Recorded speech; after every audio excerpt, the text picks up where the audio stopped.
damages. That's what the Churchill High School band says it's dealing with after playing in the rain this weekend. Churchill's band director says a heavy downpour moved in during their competition performance in Waco. The rain damage put this week's senior night and competition performances were endearing the performance for the Winston Churchill Charger Band. Over the weekend, the students were at a competition in Waco. Mother Nature marching to her own beat in heavy rain. Unbelievable what you guys and girls are getting through this. It's miserable out here. Loving it though. Oh, here it comes. Mercy.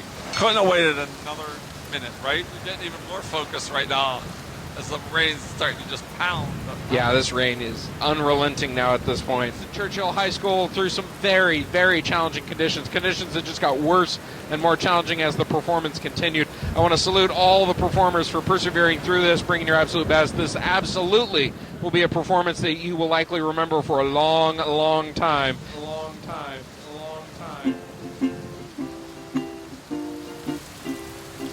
Raindrops are falling on my head, and just like the guy whose feet are too big for his bed, nothing seems to fit.